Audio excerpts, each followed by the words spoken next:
The following presentation has been nominated for a Mr. Peabody Award. Tonight, if you think skeletons in the closet are bad, wait until you see what we have in our schoolyards. Also tonight, Canada Day is right around the corner, but what does that even mean now? Oh, that's too close. And the show ends with me taking my road rage out on one of the roadblocks to progress. Spoiler alert, it rhymes with conservative bassholes. You probably clicked this looking for a bear crapping in the woods, but instead you've landed on the Cold Bear Report. Rah!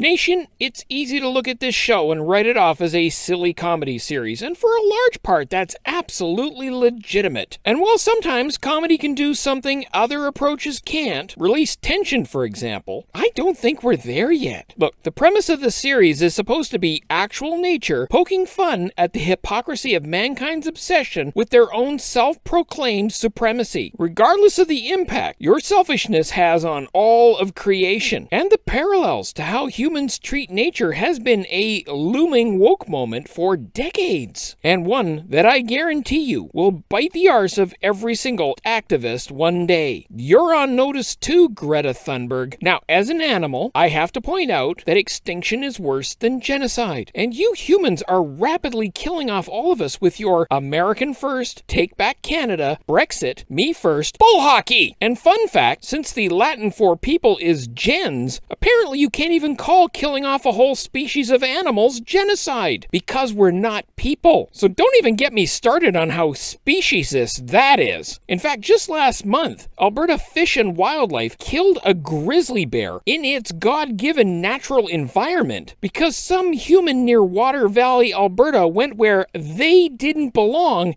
and got dead. So when it comes to original occupants, I guarantee you the bears were here long before any people. But right now, the conversation and the rest of this show needs to be about that other reckoning. One whose history doesn't go back as far as mankind selfishly over-reproducing and raping the resources of this world, just to support a bunch of mindless yard apes no one needed or asked for. Right now, you're all raw with the full frontal assault of man's inhumanity to man. Specifically, I'm talking about the discovery of 215 unmarked Indigenous children's graves at the Kamloops Residential School, which frankly should have been a shock to no one familiar with the history of this land and those people. Admittedly, Canada's quiet racism isn't as in-your-face as America's war on their Indigenous people, or that period in Australia's history where they simply offered settlers bounties for killing their Indigenous people. And yeah, it wasn't as public as Nazi Germany's Holocaust, but it's been nearly as damaging. The fact is, even the assimilation argument, which was based on the precedent of every conquered race in history, fails miserably, since at no point were Indigenous people ever actually assimilated. The policies Canada and other English nations inflicted upon their Indigenous folk of the lands they conquered was closer to a system of apartheid, intent not so much on removing the Indian from the child as ending the line. And Kamloops might be the focus right now, but it's not even an isolated incident by any means, as this map of where the residential schools were in Canada should clearly demonstrate. Each one of them likely has its own gravesite of undocumented Indigenous child victims. Undocumented because, like any innocent organization, be it the Trumps or the Department of Indian Affairs for Canada, the documents were intentionally destroyed so there'd be no trace. Only in the case of the residential schools, most of that document loss happened almost a century ago. And yeah, this is a big problem, and we've only seen the tip of a very distant iceberg on the horizon of it. The worst is yet to come. So what's next? Well, we'll get into that in just a moment. We'll be right back.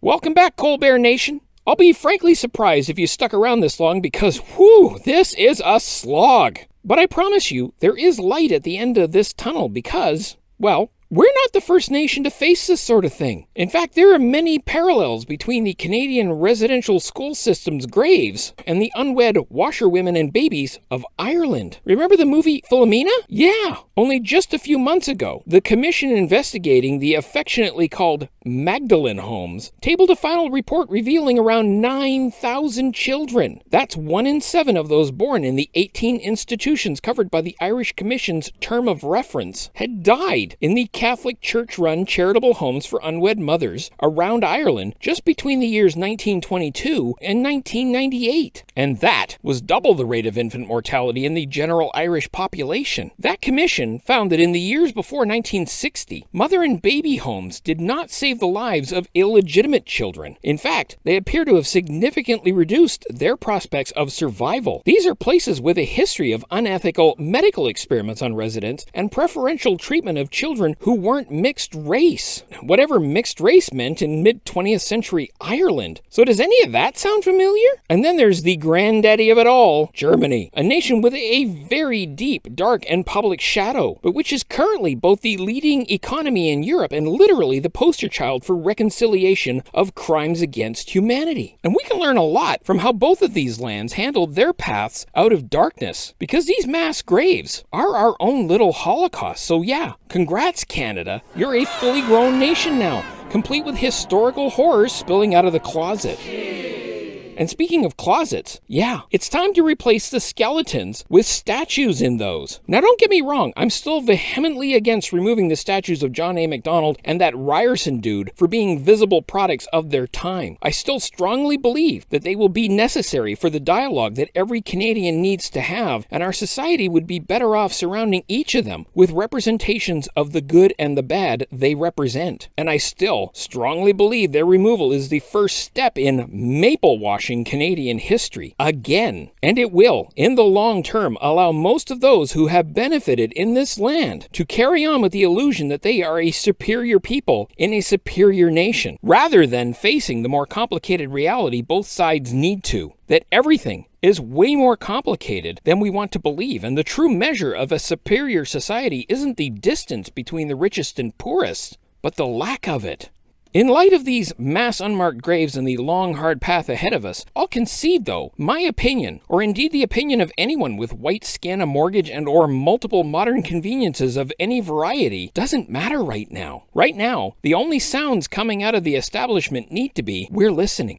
And I get the irony of what I just said there, trust me. So while whether you should speak or listen right now seem an easy choice for some of us, because you're clearly either privileged or not, you're clearly white or First Nations, for many of us, that's not that obvious. For example, there's a Canadian country and folk singer-songwriter named Don Amero, a man who is of Cree and Métis heritage on his mother's side and European descent on his father's. Mr. Amero was asked to sing O Canada at the second-round opener between Montreal and Winnipeg on June 2nd. That was not a callous ask. The Jets organization has Indigenous advisors on its board. So how did he manage that? Particularly considering the line, God keep our land, is such a trigger for so many right now. Particularly while the nation struggles with the question, what is Canada? Well, Mr. Amero's approach to this as a member of both communities may point us a path forward. You see, his take on God keep our land was simple. He said, and I quote, "I don't believe, and I think many Canadians don't believe, that this was the hands of God. This was at the hands of people who had hatred in their heart for a people. And I don't believe that God did this. So I can peacefully sing that line and know that it wasn't him or the creator. So I was at peace with that," unquote. And he continued, quote, "I just said to myself, this is for those children in the ground and the many others that we don't know of. And this is for those here with me now, those residential school survivors and those in this country. And I really wanted to dedicate it to them because I do feel, as a nation, there are some things to be proud of, but there's also a lot of things that we need to sort through. And that was heavy on my heart when I sang," unquote.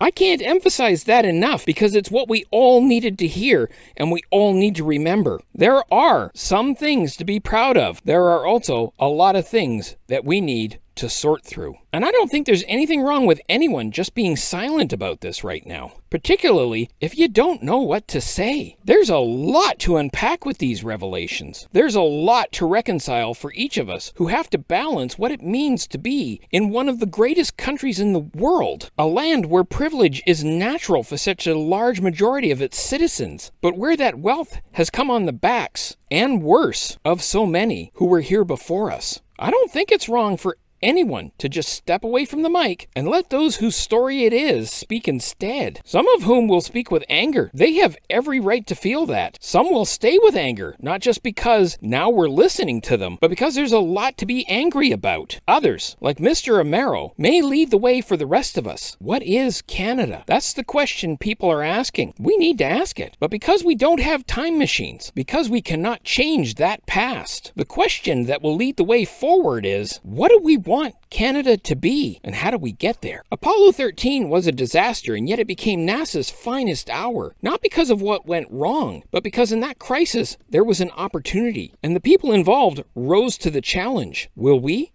We'll be right back.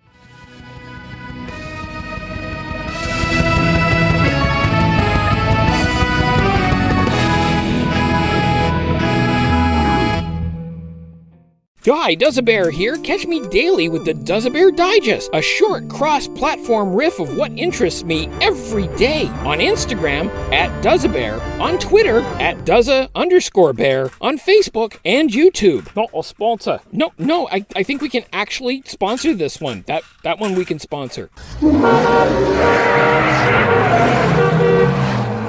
John Chrétien closed the last residential school in Canada in 1997.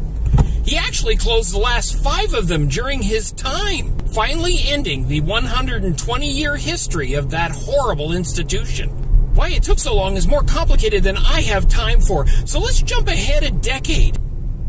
Because on June 2nd, 2008, the Truth and Reconciliation Commission, or TRC, was established to uncover the truth about the residential schools.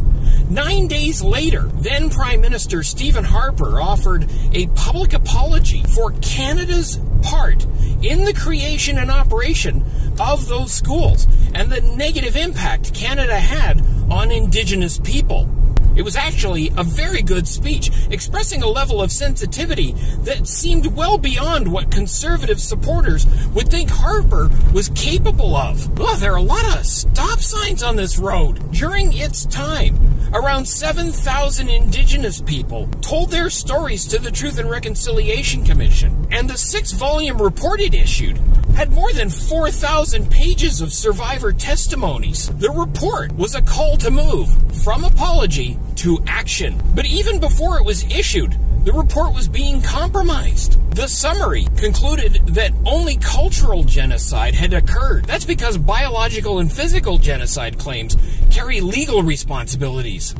And it was pretty well understood that wouldn't fly with the Harper government. There were 95 calls to action in the report, many of which were aimed not at government, so much at Canadian society. Yeah, us. My God, there are a lot of stop signs on this route. The thinking being that until the average person understood the full horror of residential schools, no real progress was likely to happen. And they were right. It took the discovery of an unmarked grave 7 years later, with 215 children in it, just to get our attention.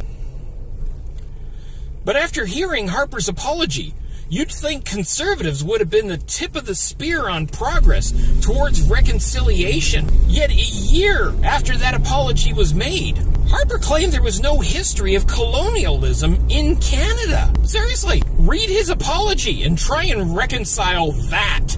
And after agreeing to a multi-billion-dollar settlement with residential school survivors, the Harper government withheld the $1.5 million extra the TRC estimated it needed just to determine the scope of how many deaths there actually were. So because of underfunding, the report was ultimately able only to confirm 3,201 children died in the residential school system. And that's a number that TRC chair Murray Sinclair knew was low. He said so. He predicted the real number was at least 6,000 and estimated it was possibly 5 times larger. And that was back when they thought only 580 unrecorded deaths were in BC. The recent discovery at Kamloops has clearly blown that estimate out of the water. And it didn't stop there. Conservatives have consistently toed the line that Harper's apology was the end of accepting responsibility, not the beginning of a new path to reconciliation.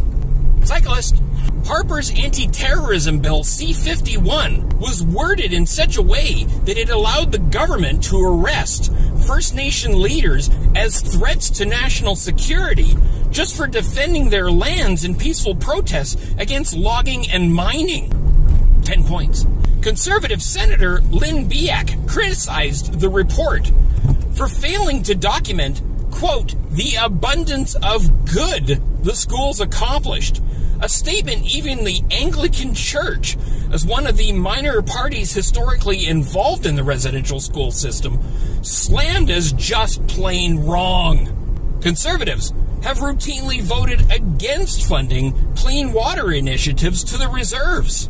Both Pierre Poilievre and current leader Aaron O'Toole have defended Canada's residential school system, with Pierre even saying that former students needed a stronger work ethic, not more compensation. While O'Toole claimed the schools were set up to educate, not assimilate Indigenous children.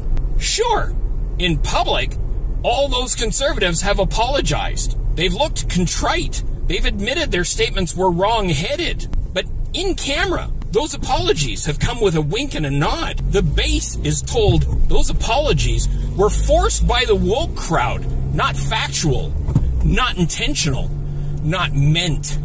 Perhaps worst of all is the incredible tone-deaf statement former Conservative leader Andrew Scheer is reported to have made to the Indigenous constituents in his own riding when he told them, I don't care about you.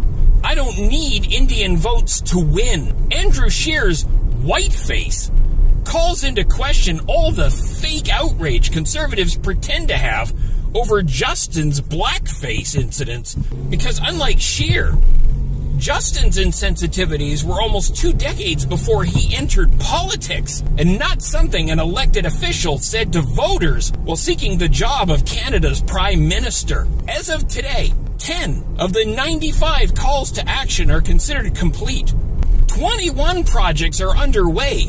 37 are at the project proposal stage, and 26 have not yet been started. I'll admit, that's pretty good considering all the distractions we've had. All the maple washing Conservatives have tried to put on this issue. But now that we've found bodies, and the funding is now available to check every site, maybe now Canadian society is ready to do its part and step up.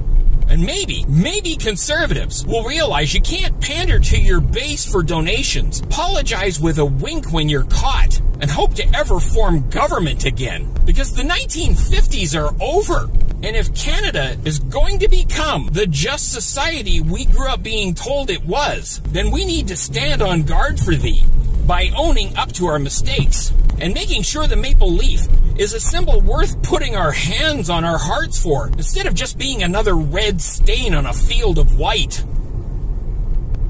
And that's today's Road Rage! Ah!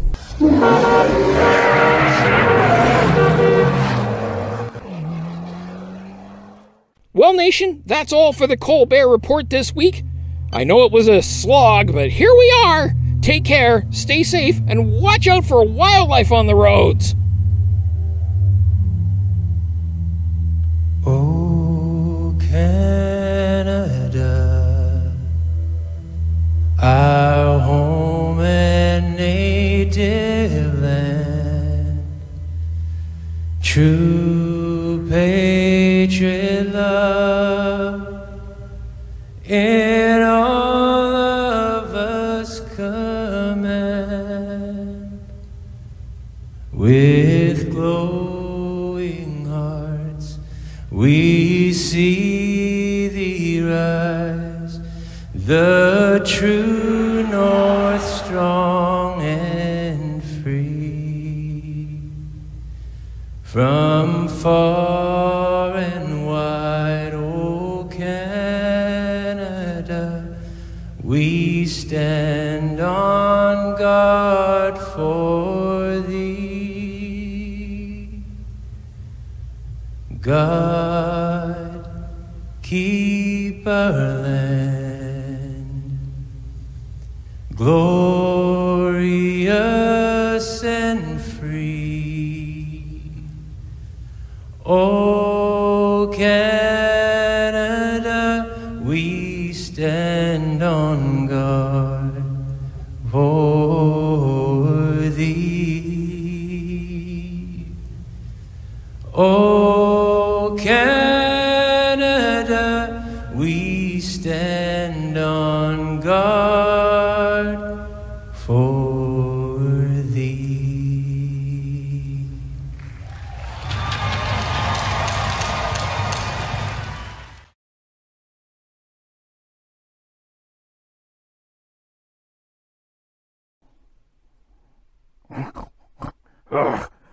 Did I miss anything?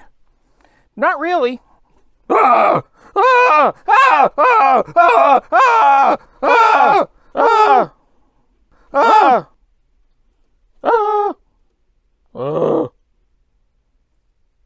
Ah!